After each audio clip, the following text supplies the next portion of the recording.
Cela commença comme n'importe quel dimanche après-midi tranquille au marché de Greenville.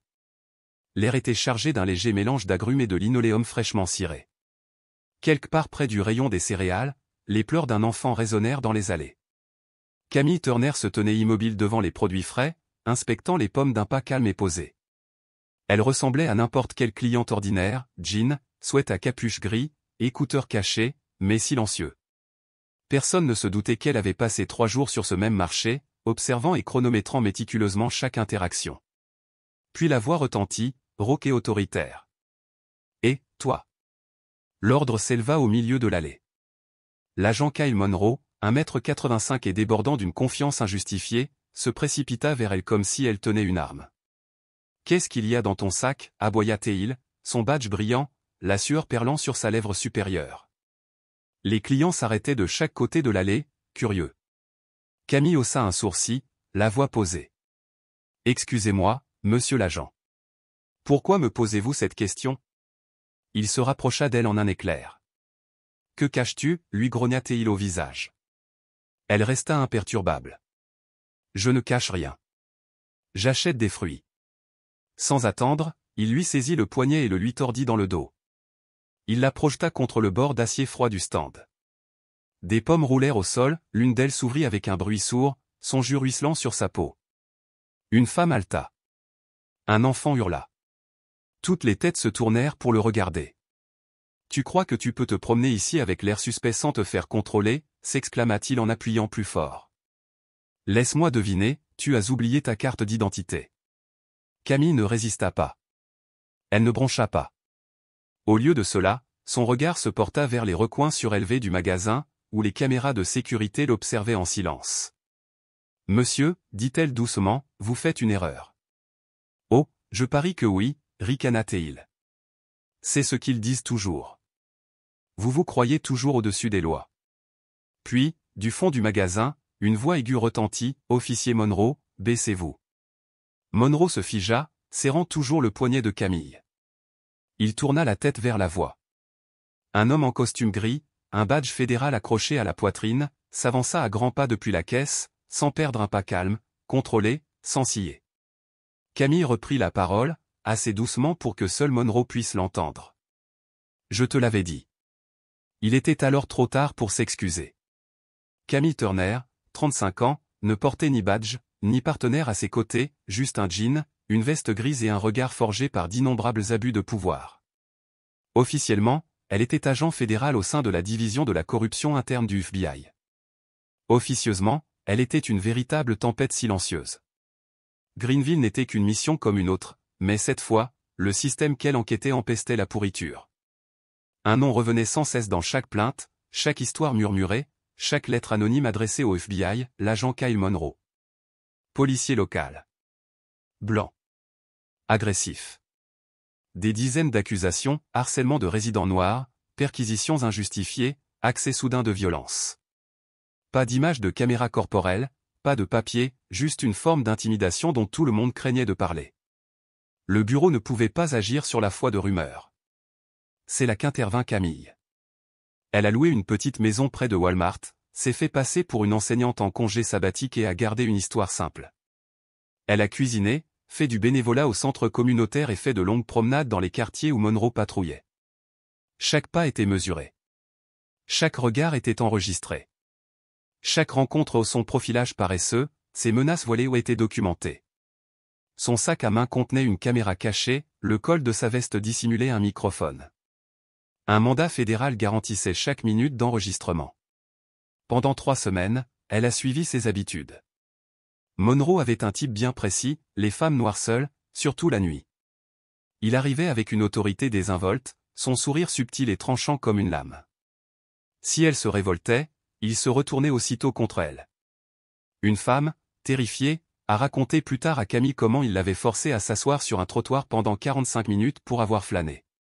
Une autre a raconté qu'on l'avait forcé à vider son sac de sport sous la pluie. Pas d'arrestation, pas d'inculpation, juste de l'intimidation brutale. Camille avait besoin de plus que d'histoire. Elle avait besoin d'action à un moment que Monroe ne pouvait nier. Elle l'avait trouvé un mercredi, au même moment où il vérifiait toujours le parking près de l'épicerie, au coin de la 9e et de Marshall.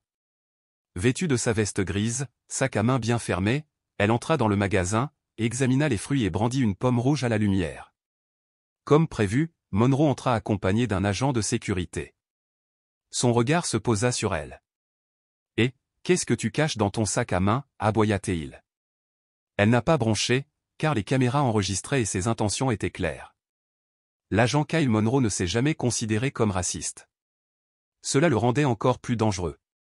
Aux yeux des gens sans méfiance, il paraissait juste, aux yeux des personnes à la peau foncée et sans public, il était tout autre chose. Camille en avait assez pour prouver le schéma, mais maintenant Greenville avait besoin de le voir aussi. Elle s'enfonça plus profondément, se faisant passer pour une joggeuse et se laissa arrêter aux 100 pièces d'identité, juste par défi poli. « Tu cours dans ce quartier sans écouteurs ni téléphone, murmura-t-il. Ne fais pas le malin. » Elle a tout enregistré. 2 jours plus tard, elle suivit un jeune de 15 ans qui rentrait chez lui après un entraînement de basket. La voiture de patrouille de Monroe ralentit à côté de lui.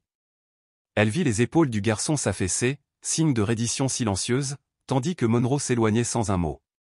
L'adolescent murmura, « Il a dit que je ressemblais à quelqu'un qui avait braqué un magasin d'alcool l'année dernière. » Pas de nom, pas de description, on aurait dit que c'était le code de Monroe. Camille a évoqué des dizaines d'incidents passés, des cas où Monroe n'avait rempli aucun document, n'avait enregistré aucun son et avait affirmé que chaque contrôle était justifié. L'un d'eux concernait une mère citée à comparaître pour « perturbation du trottoir » parce qu'elle avait pris une photo de sa fille près d'une voiture de patrouille. Maintenant, avec chaque élément de preuve, Camille avait la preuve et elle était prête à frapper. Une autre a été verbalisée pour trouble à l'ordre public après avoir calmement demandé pourquoi Monroe l'avait arrêtée à cause d'un feu arrière qui n'était même pas cassé.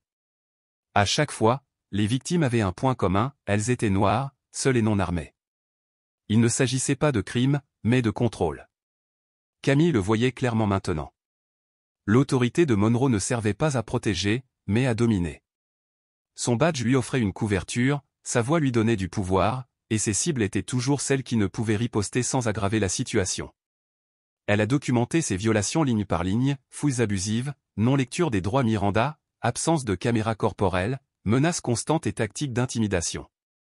Il utilisait des phrases comme « Vous autres, vous êtes à votre place » et « Ne vous comportez pas comme une victime ».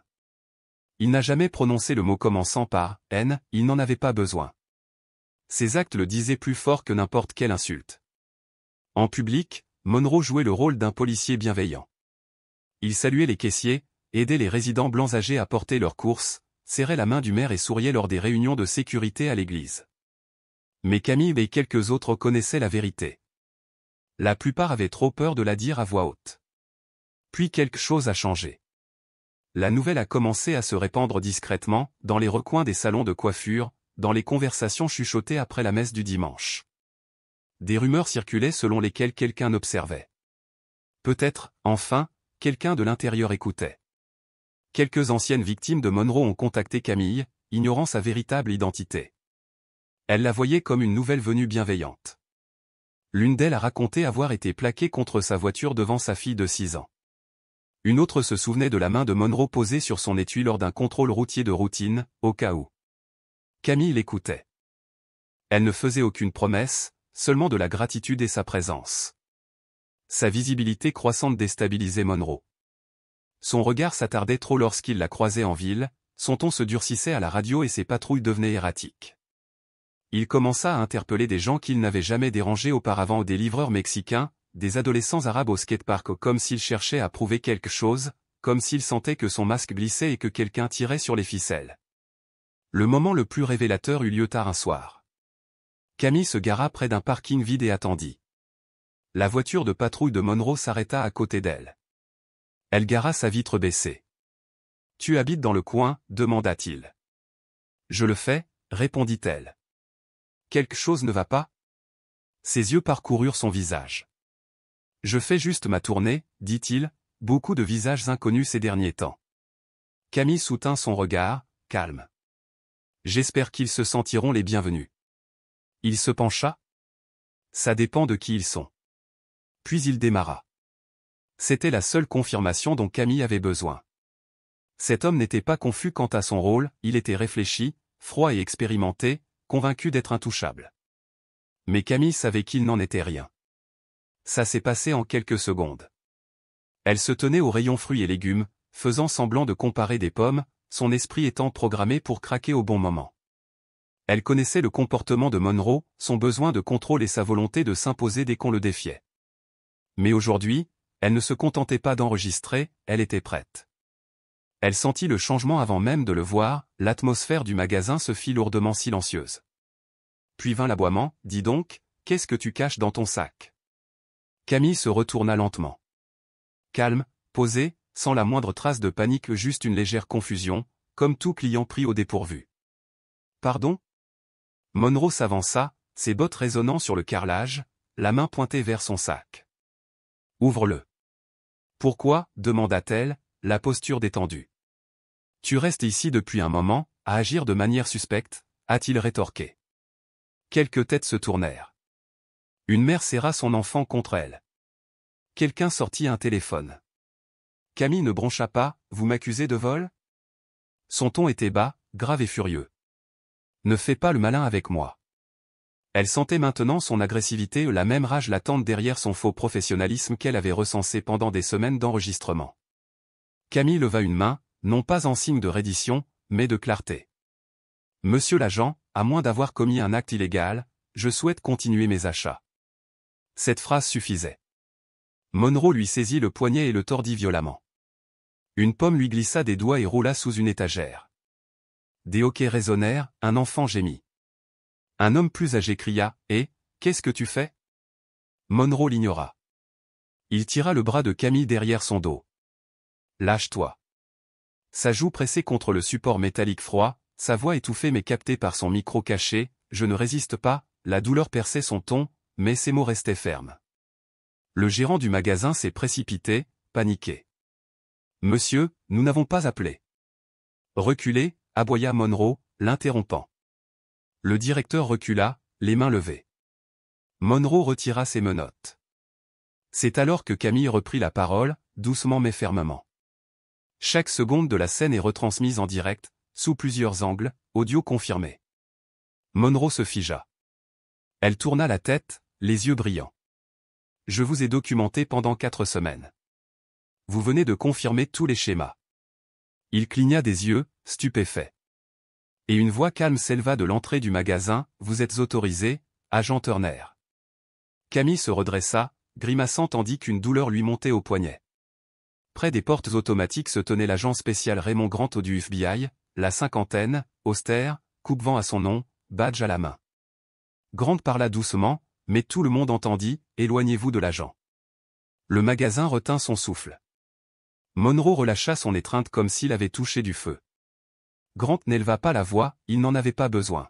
« Agent Monroe, vous faites l'objet d'une enquête fédérale. Tout ce que vous avez fait ce mois-ci est documenté par mandat, y compris cette agression. » Les clients restèrent bouche bée. Les téléphones enregistraient toujours. Monroe recula, sa façade brisée, piégée sous la lumière des caméras qu'il croyait autrefois contrôler. Elle a dit, « Elle m'a piégé. » Camille se tourna complètement vers lui. « Tu t'es piégé. Je t'ai donné toutes les chances d'agir légalement. Tu as choisi autrement. » Il balbutia, la panique grandissant.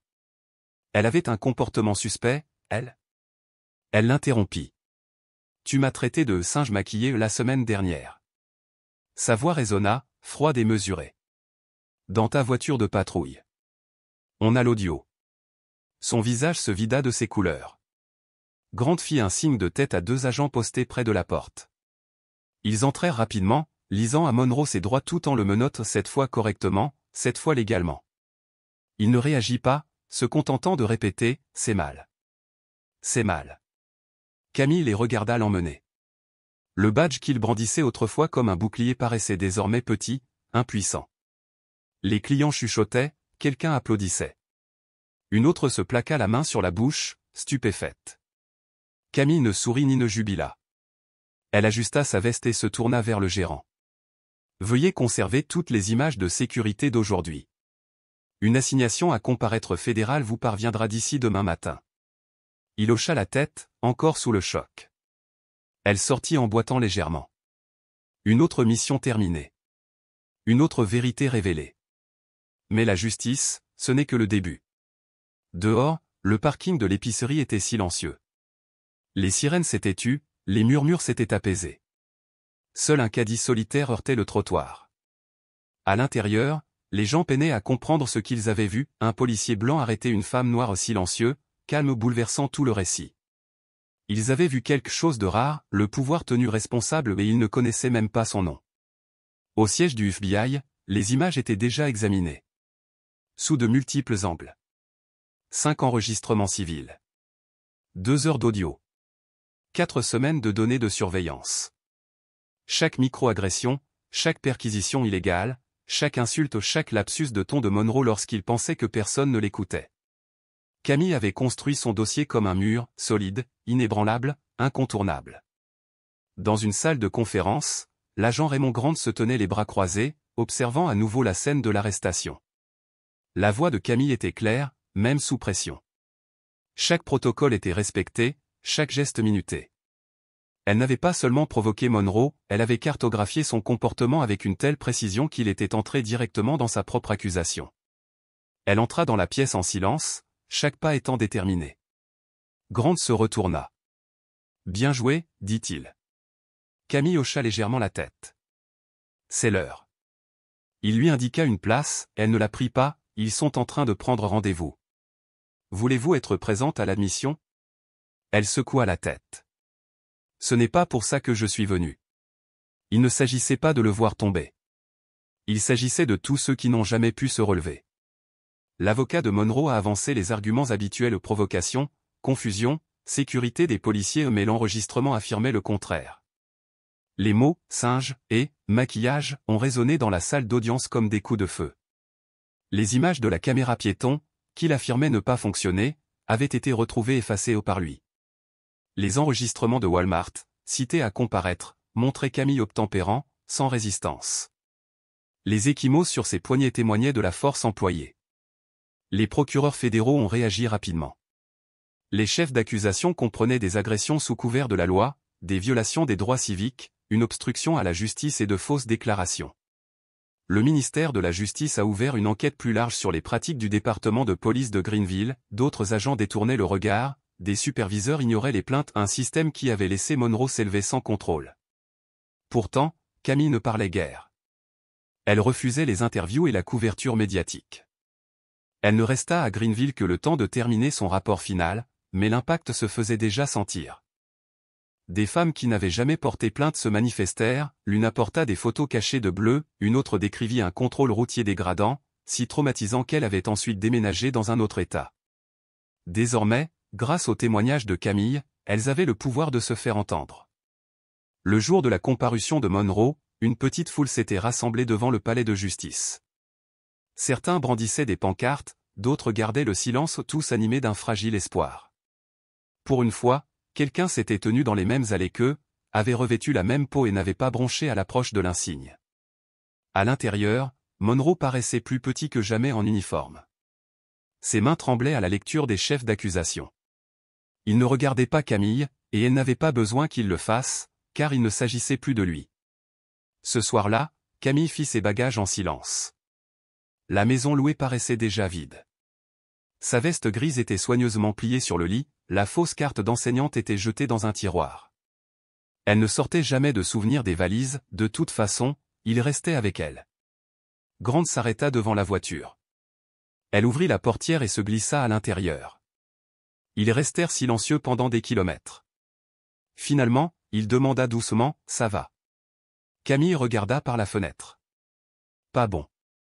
Je suis juste prête. » Il hocha la tête, et cela lui suffit. Alors que l'autoroute s'étendait devant eux, elle jeta un seul coup d'œil en arrière. Derrière elle se trouvait une ville qui raconterait cette histoire pendant des années, non seulement le moment où un policier raciste fut arrêté, mais aussi celui où une femme noire entra dans un endroit qui ne lui appartenait pas et bouleversa le système. Elle ne portait pas de badge ce jour-là, mais elle n'en avait jamais eu besoin. Une semaine plus tard, Greenville était toujours en effervescence, mais pas comme avant. Les gros titres parlaient de responsabilité. L'agent Kyle Monroe avait été formellement inculpé de multiples chefs d'accusation fédéraux, abus de pouvoir, violation des droits civiques, falsification de rapports, harcèlement ciblé. Sa photo d'identité judiciaire, les yeux injectés de sang, le visage Flasco s'était répandu sur les sites d'information et les bulletins locaux avec un poids qu'il ne pouvait ignorer. Il avait été suspendu sans solde, mais ce n'était pas l'essentiel. Ce qui comptait, c'était les faits d'entraînement. Des victimes restées silencieuses pendant des années se sont manifestées, mères, étudiants, chauffeurs-livreurs, travailleurs de nuit. Une femme a apporté un journal qu'elle tenait depuis 2019, chaque entrée détaillant la peur qu'elle ressentait en passant devant l'itinéraire de patrouille de Monroe. Une autre a apporté une chemise déchirée qu'elle avait conservée du soir où il l'avait poussée contre un mur et lui avait dit de surveiller son ton. Leur récit, autrefois ignoré, était désormais des preuves. Le département de police de Greenville a été placé sous tutelle fédérale. La direction a été remaniée. Les politiques ont été réécrites. Les caméras piétons étaient désormais soumises à des audits aléatoires par des tiers. Les comités d'évaluation communautaire ont été rétablis. Les agents n'enquêteraient plus sur leurs propres activités. Et Camille, elle, était déjà partie. Pas de conférence de presse, pas de réunion d'adieu, juste une sortie silencieuse, comme à son arrivée.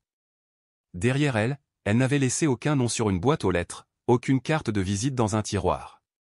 Juste un court message scellé dans son dossier, la justice n'arrive pas toujours en uniforme. Parfois, elle fait les courses, attend patiemment et sait quand laisser le coupable agir selon son instinct. Personne ne l'avait vue partir, mais il se souviendrait d'elle. Surtout Monroe, assis seul dans une cellule la veille de son audience, les yeux rivés sur ses propres mains. Des mains qui tenaient autrefois un badge comme une armure, maintenant tremblantes, vulnérables, exposées. Il s'était dit pendant des années qu'il ne faisait que son travail, que les gens exagéraient, que la rue était dangereuse et qu'il devait garder le contrôle. Mais maintenant, sous la lumière froide d'une enquête fédérale, il n'y avait plus rien à déformer, chaque mot capté au micro, chaque interpellation sans motif, chaque insulte raciale enregistrée constituait des preuves non seulement contre lui, mais contre une culture qui l'avait permis. Camille ne regarda jamais en arrière. Elle était déjà en route vers sa prochaine mission, une autre ville, un autre nom, un autre policier qui se croyait au-dessus des lois. Mais à Greenville, son silence persistait comme un défi, un rappel que le système peut fléchir, mais qu'il ne doit pas rester brisé surtout quand quelqu'un est prêt à entrer en son cœur et à refuser de broncher.